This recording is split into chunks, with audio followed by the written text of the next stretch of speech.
quartier de l'Opéra. Devant ça, ça s'appelait Public House. Ça s'appelait pas du tout Public House avant. Ça s'appelait le 21. C'est un endroit mythique. J'étais là il y a 40 ans, en 1983. J'en parle beaucoup dans mon journal intime. C'était un club de jazz qui se lançait à Paris, qui était tenu par M. Charlie Lelouch et qui avait cet établissement. Et la programmation était de Francis Podras, qui lui a fait venir beaucoup de musiciens américains là. Et j'étais chargé, en tant que jeune homme, de présenter les orchestres et les musiciens. Je faisais des portraits et devant eux, je lisais plusieurs fois dans la soirée les portraits de ces jazzmen. Alors, ces jazzmen, c'était Kenny Clarke, c'était Chet Baker, c'était Max Roach que j'ai vu ici, c'était Jimmy Gourlay, plein de musiciens formidables qui venaient et qui jouaient là, dans ce club. Il y avait une salle en bas, et il y avait une ambiance terrible au premier étage, avec plein de musiciens, des amis, un des endroits mythiques du Paris des années 80, dédaigné par les amateurs qui ne comprenaient rien à l'époque, et qui s'intéressaient au rock, au new wave et tout ça. C'était parmi les derniers endroits où il y avait encore du jazz authentique et fabriqué, conçu et offert au public par des vrais musiciens, des jazzmen historiques. Chet Baker, par exemple. Je pense à lui parce que c'est lui il a été. Je l'ai rencontré, donc là j'avais 23 ans. Je n'avais pas encore publié.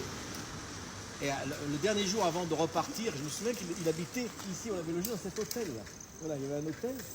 Et il logeait là les musiciens. Et Chet Baker était là. Et il ne comprenait pas un mot de ce que je disais sur lui, mais il sentait quand même.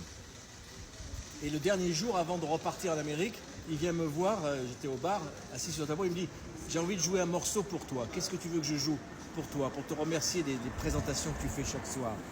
Alors je lui dis « For Minors Only ». J'ai donné ce titre qui est un des thèmes que je savais qu'il jouait. Ta da ta da da ta da bi da ta ta ta da da da da. Et puis il l'a joué, et puis il m'a fait un petit clin d'œil, et puis le lendemain il est parti, je l'ai jamais revu. Voilà.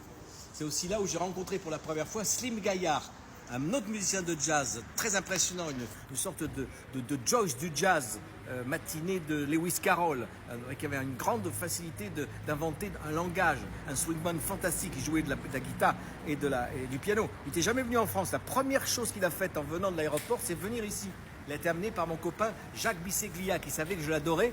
Et la première chose qu'il ait vu de Paris, déjà de la France, c'est le 21, avec moi, en train de présenter les musiciens. Là. Et quand j'ai vu sa silhouette au fond du club, dans la brume des cigarettes, et qui s'approchait vers moi et qui m'a pris dans ses bras comme s'il me connaissait depuis 35 ans, 40 ans, alors qu'il ne m'avait jamais vu, c'est parce qu'il savait, mon copain lui avait dit à quel point je l'admirais, c'était merveilleux comme rencontre. Voilà. Donc, petit pèlerinage, 40 ans après, voilà, je suis toujours là, et je suis là devant l'ancien 21.